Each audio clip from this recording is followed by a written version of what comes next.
Welcome back to Orange Hat Reviews, everyone. Hopefully, you're all having a wonderful day. I apologize for having to delay the stream. I had to take care of something important. So, yeah. Now that I'm able to get on here, let's get this going. So, I just recently watched Batman versus the Teenage Mutant Ninja Turtles, and I gotta say, that is a good movie. Objectively, does have a couple of hiccups, I would say, with the writing, but it's not too bad that it takes away from the overall story or the story itself either. Now, subjectively, I really enjoyed this film. I mean, everybody knows that it's going to be the superhero that wins a movie, but what happens when you pit superhero against superhero, you know? The fighting in this movie was freaking great stuff. They really did the research with things, and it was truly something that is enjoyable to watch. I mean, when you see the Ninja Turtles go up against Batman for the first time, in true Batman fashion, he's not lethal, he doesn't kill, but he also wasn't aiming to beat them up too badly. He was basically studying them as he fought them. Because when he came across the footage of them, he didn't know what to make of them. And it's great because they didn't know what to make of him either. Now, Michelangelo is so freaking funny in this movie. Him with Batman, you just know that Michelangelo is going to screw around. And I do like how they make this movie a steps to learn kind of movie, where basically you screw up, but then you got to learn from those mistakes. And that was also part of the movie's core focus. Basically, it's teaching Batman how to work together as a family unit instead of just a team. And that is truly something that was enjoyable to see. Now, the Shredder versus Batman fight, the first one, I gotta say, flippin' brutal. Now, it's not as brutal as Justice League Dark Apocalypse War by any means. You can tell that they made this movie that they wanted to appeal to kids as well, but not young kids. But overall, this movie was made, or did have some suggestive gore in it. I mean, Al Ghul takes off a dude's head, and you see the head, but not the neck, or not the severed part of the neck. And you don't see blood gouting. You don't see any of that normal stuff that you would see in the DCAU with bloodletting. But anyway, that tells you that they wanted to appeal to kids or a younger crowd as well, if parents wanted to show their kids. And that's awesome. That's fine. This movie is not part of the DCAU story arc or chronology, but it's kind of like an Elseworlds of the DCAU, I would call it. I mean, they went 80s style Batman, which was him in the gray with the yellow emblazoned bat and the blue trousers, which was an interesting thing. I like how Donatello actually freaking finds the Batcave. It's like, are you serious? He finds the Batcave simply by looking or studying the sightings of the Batman. And I'm like, how has no other villain done this? You know? It just makes you wonder, how the heck did no other villain think of this? Well, I guess, it didn't matter with Ra's al Ghul because, well, Ra's al Ghul knows who Batman is. Not in this one, I don't think, because he does call him the detective. But yeah, when it came to Ra's al Ghul in this movie and Shredder having to work together, oh my gosh. That was interesting to watch in the least, but it was enjoyable to watch too, because it shows you how steadfast they are in their goals, but they go about it they are in slightly different ways, but also in very different mindsets. Shredder shows incompetence, or when he's, how you doing, Origins? Good to see you. Shredder shows incompetence when he is in Ra's al Ghul's presence. He shows that he is the weaker of the two, even though he is a masterful fighter and martial artist. I also like how they had some throwaway and some tributes to the original Ninja Turtle live action movie. Like when Shredder first jumps down to fight Batman for the first time, the slow motion of him coming down like this is a pure callback to the original live action Teenage Mutant Ninja Turtle when Shredder shows up to fight the Turtles. They have so many different call outs to older Ninja Turtle stuff, movies and whatnot. It's just pretty cool to see. Also to see how the mutagen would affect different Batman villains like Two-Face, Harley Quinn, Joker, freaking Mr. Freeze. I mean, that is something that everyone would want to see in a crossover between these two franchises of Ninja Turtles and Batman. I mean, if the Ooze is in or introduced, then you gotta mutate some of them. And it was truly great to see. Although I never would have expected Joker to be like a snake. That was interesting. But Harley as a dog, I mean, I would have made her more hyena-ish because, well, she loves her hyenas. And Two-Face being basically a chimera, sort of like two separate animals, which was interesting to say the least, but it was also kind of grotesque in a way.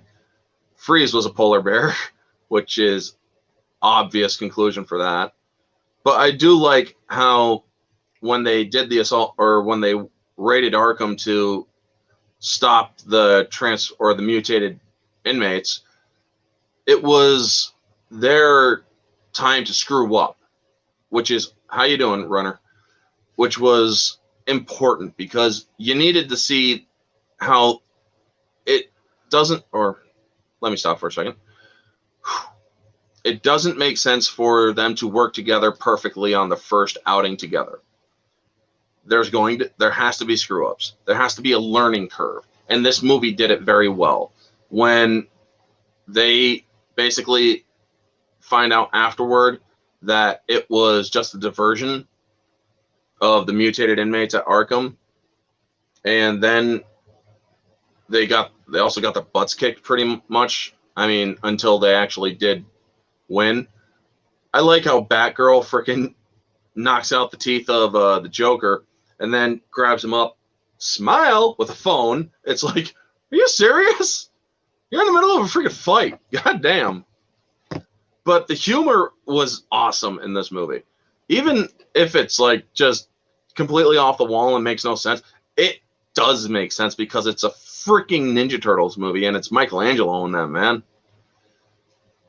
I like how Michelangelo sits on Damian Wayne's back. Now, that's an interesting thing. I don't know exactly when Damian Wayne was introduced into this show or into the DC universe. Orange Hat Reviews. Maybe for the next video or live stream, you should talk about the Power Rangers, especially the Mighty Morphin Power Rangers, because that is the best show that everyone grew up on. You know what? I do plan on talking about it, Gomez. Eventually. I mean, I actually liked the 2017 movie. So, yeah, maybe one day I will do a Power Rangers. I mean, my next live stream might be a random stream or it might be the Versus stream next Friday. I do not know. But it all depends. And, yes, I will take that into consideration. Thank you. How you doing, Soul Assassin? Good to see you. Now, back to the review. Objectively, I will give the movie a 8 out of 10. A solid 8 out of 10. Because this movie truly, it has heart. It was well done. And most of the things that you would think are mistakes are not really mistakes. But there is a couple things that they could have done better with animation and whatnot. But it doesn't take away from the movie itself, like I said. Subjectively, it's 5 out of 5 or 10 out of 10. I liked it immensely. I mean, to see the Turtles going up against Batman villains, to see the Turtles going up against people like Ra's al Ghul or Ra's al Ghul, however you prefer to pronounce it, it was really interesting to see. I mean, when Leonardo is, or when you have a monologue villain like Ra's al Ghul or any major villain that likes to monologue in the middle of a fight, to see a kid's reaction to it, how a kid hero would react, is just freaking priceless, because this is a 16-year-old this is a 16-year-old Leonardo, and he just kicks Ra's al Ghul right in the nuts while he's monologuing, and it's like, thank God they freaking made fun of that trope, because nobody in their right mind would just let a person monologue. And it's just great to see that a teenager has no patience for this shit. You know, it was just so freaking awesome. And I gotta say, when it comes to Batman saying cowabunga, I'm like, are you serious? He just said that? Now, Raphael comes in and basically smashes his shell right into the face of Shredder. It was basically a code to bring him in. And as he's flying away, or not flying, but falling away from him, he has his size up, where his size are basically sort of like middle fingers. He's basically flipping him off. Now, because you're talking about Teenage Mutant Ninja Turtles, if the best company will own them, do you think that they should go DC or Marvel? I think they should stay, or they should be a thing for DC. Marvel is proving to be very undesirable right now, Daniel, because Marvel, I mean, not to the main Marvel fans who will love it no matter what it is. I don't really consider them true fans, and that's just my opinion, folks. If you like something simply because it has a freaking logo on it of a thing that you like it no matter what. You don't have an objective eye or any sort of critical eye. That makes you a blind fan, in my opinion. I've often said it about Star Wars fans who like the Disney trilogy simply because it's Star Wars. I will say this every time, folks. If you like something simply because it has that label, you're not a real fan. You're liking something simply because it is, not because it's faithful, or not because of what it is. I mean, like I said previously before, I could take a piss in a jar, slap the Star Wars logo on it, and say that it came from a Bantha and Tatooine, and some of these normal or normies or blind fans would buy it. But yes, I believe that Ninja Turtles should stay, or should, if they ever had to, go into DC. I do not want them in Marvel. I think Nickelodeon owns the Turtles. Yes, they do. This movie was a collaboration between DC and Nickelodeon. And let me get a light on in here. There we go. One of the interesting thing, or another interesting thing in this movie, was how Alfred reacted to the Turtles. I mean, he was neither here nor there about their appearance or existence. He was just, he's very butlerish about it. He's like, I offered to cook them a gourmet meal and they preferred pizza. Teenagers. And then freaking Michelangelo just comes down skateboarding in Wayne Manor and wipes out on Alfred, knocking all the pizza down. But then they suddenly get it back in the boxes. But it's okay. It's a cartoon. It's actually pretty cool and pretty funny because he's holding them up by his mask, and oh geez, it's just so great. I mean, it really shows they also really show the different personalities of each turtle. where Leo is burdened by by being a leader. He's not really burdened, but he has a leader's concern for his team and family. And you really see that when Scarecrow, who gets mutated into a crow in this, he gets his fear toxin in Leonardo, and you see his worst fears, which is his brother's dying because of him. And I got to say that is something that was interesting. They really, I mean, this movie is kind of a mix between adult and child stuff. And I'm not going to say that there's wokeness in this movie. I mean, I do acknowledge that there are a couple things that they might have intended as woke, but I really wouldn't say it is, because it was there and then it was gone really, really quick. They didn't focus on it. But I'm guessing that they wanted to do a little bit of representation. So this one, they actually did it right. They had a lesbian they had a couple of lesbians in the pizza shop, and one of them was breaking up, and she's like, I don't like anybody else. And that was it. They had that little one scene, that was it. That's not woke. Now, there was also one where Joker calls Harley the nurse, and then he's like, oh, doctor. And then she's like, man, always this and that. You know what? They did it once, and that was it. She does her little thing about it, that was it. They didn't make it a running thing. So it was perfectly done. And besides, Harley's always ragging on the Joker behind his back because he's always being a piece of shit to her. So this movie, if anybody was to say there's a couple of woke elements in it, I will look at them and I will say, no, there really honestly isn't, because it wasn't pushed in your face, those two moments that you're talking about. Other than that, that's all I will say on the whole potential of wokeness in this movie. There was potential, but they killed it really quick because they had that little thing. There you go. That was it. Moving on to the story. Also, with Poison Ivy being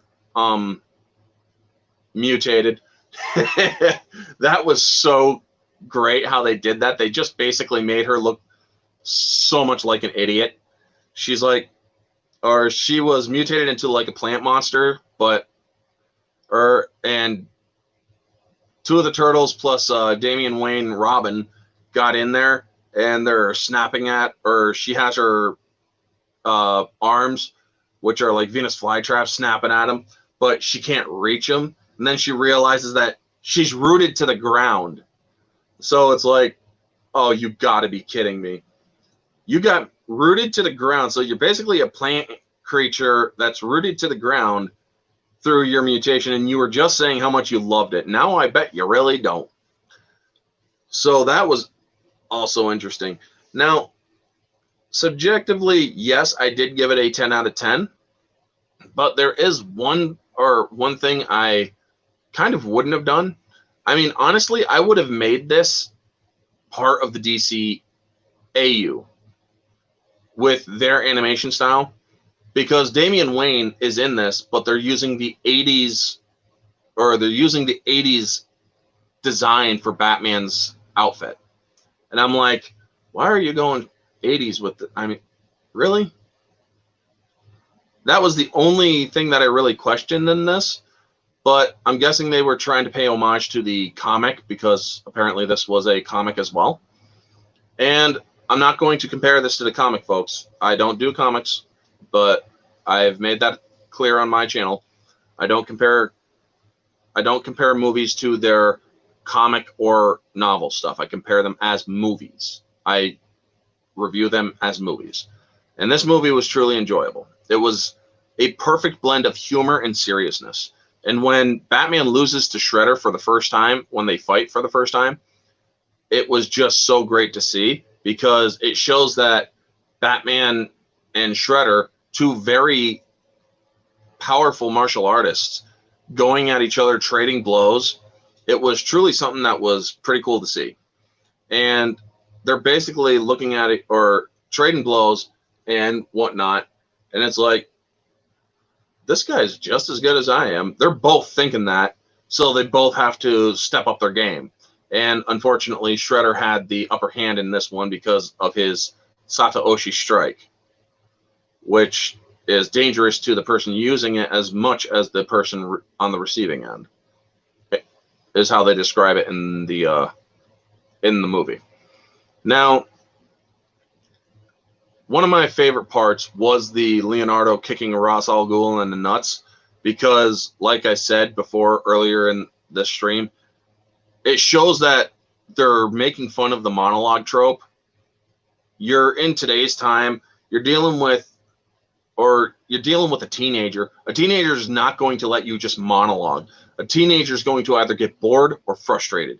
And showing that Leonardo gets frustrated, he's just like crack right in the freaking nuts of Ra's al Ghul while he's monologuing. He's like, I've been around for hundreds of years. There's no way you could have. He just gets nut shot. And it's truly fucking funny to see. I mean, yes, folks, I did drop an F-bomb, sorry. But it is truly amazing to see. And I really do enjoy that they made fun of that trope. Because the monologuing just gets old really fast. And I think that if they got rid of monologuing for the most part, unless it's integral to the story, then I have no problem with it. But basic monologuing, just do what Leonardo does if a freaking villain is right above you. Shredder is a ninja like Batman. Batman is more than just a ninja. He's mastered like 32 styles of martial arts. I mean, no martial artist in the real world could go up against Batman in the comics.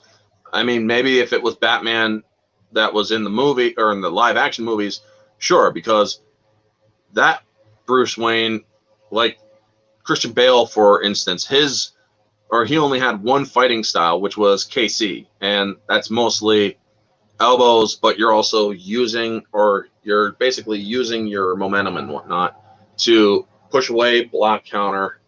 Sort of, it has elements of Muay Thai, but it's something completely different as well. Now, I gotta say, near the end where everybody's basically saying their goodbyes, you see Michelangelo do something so freaking respectful, but also so freaking hilarious with Alfred. He gives Alfred his skateboard. He's like, treat it well and promise me you'll only use the sickest moves on it. And I'm like, why are you giving him your skateboard? I thought you were going to beg for it back or something, but he ends up giving it to him because Alfred actually took his skateboard when he ran amok in the manor. And it was just, oh my gosh. There's nothing to really hate about this movie. I really enjoyed it.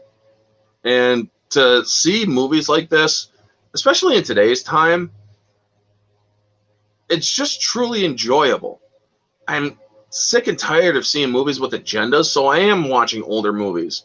I plan on doing a review maybe, or not tomorrow, because I usually don't do videos or live streams on the weekend unless I am a guest on somebody's panel.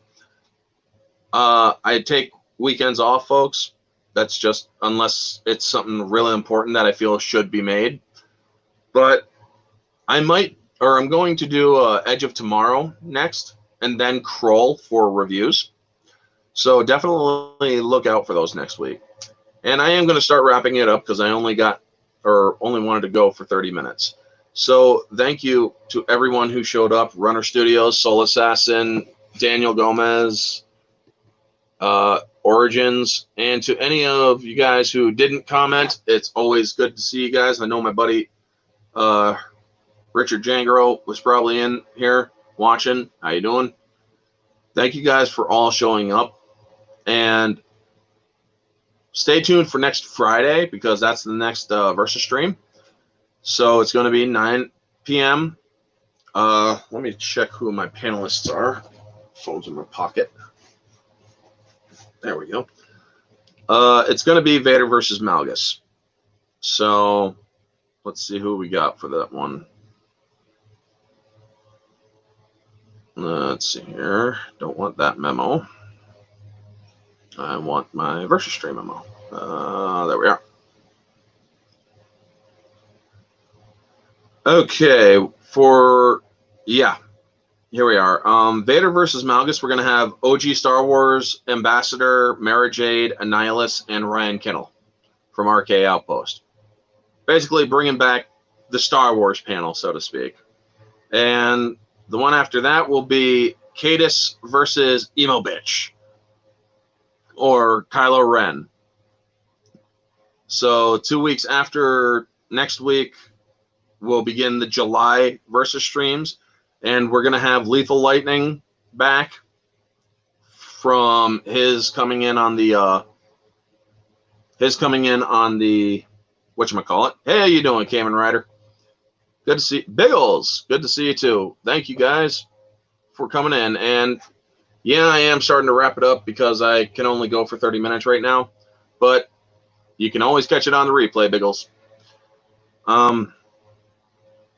Yes, for the Cadus versus Kylo, we got Ambassador. He's basically my co-host, unless he is unable to make it. We got Mara, Lethal, and we got another one coming in that's new, Raging Rhino.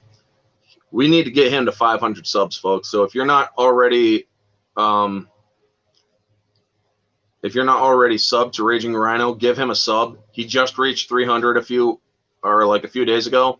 So definitely give him a sub. It's not spelled, or Rhino's not spelled the normal way. It's RYNO. So yes, Raging Rhino, definitely sub to him. And OG Star Wars will also be in the Cadus versus Kylo. And then we're going to have Jaina versus Starkiller after the Jason Bourne versus John Wick. And hopefully we're going to have Drew Taylor, my buddy Drew, from Bounding in the Comics and his own site. I forgot the name of it, though. Because he's also a Jason Bourne fan. And I'm going to see if he can round up a couple of his buddies. I think Script Doctor might be one of them that talked the Treadstone show. So yeah, I'm going to reach out to a couple more people. I'm still trying to reach out to Anna, that Star Wars girl, and Jesse Milestone, but I've been doing it for a couple days, tagging them and whatnot, asking them if they would like to join. Haven't gotten anything back, so if anybody who does or who has been in contact with them, regular contact, give them a mention. Let them know that Orange Hat Reviews is trying to reach out, ask if they would like to do a collab, because I want to do in August Han Solo versus Atton Rand, and August 14th will be the night of that one. Anyway, folks, that is going to be the wrap up. Make sure you're tuned in for the versus streams every 2 weeks. So next week it will be 2 weeks after that one. It's always at Friday, 9 p.m. Eastern Standard Time. If you're in California, it's 6 p.m. If you're in Australia, it's late morning to midday. If you're in England, well, it's late night, early morning. Anyway, folks, thank you all for dropping by. You all are freaking awesome people. Trying to get to 500 subs. If you get me to 500, I'm whipping this hat off, showing you what's underneath the orange hat. Now, so please do your best to share my channel and its content. Get it out there. Anyway, folks, if you catch it on the replay, you all know the drill. Like, comment, subscribe, share, all that jazz. Let me know your thoughts down in the comment section below. What'd you like about Batman versus Ninja Turtles? Have you seen it? What was your favorite part? All that stuff. Leave all your thoughts down in the comments below. I do my best to engage. If you're kind enough, I will engage. If you're not kind, I won't engage. I'll just ignore, or I'll get rid of the comment if it's spam. I have been noticing a lot of bots of the wannabe friend stuff going around, and I'm kind of getting sick of that stuff. But anyway, folks, this has been Orange Hat Reviews, and stay humble.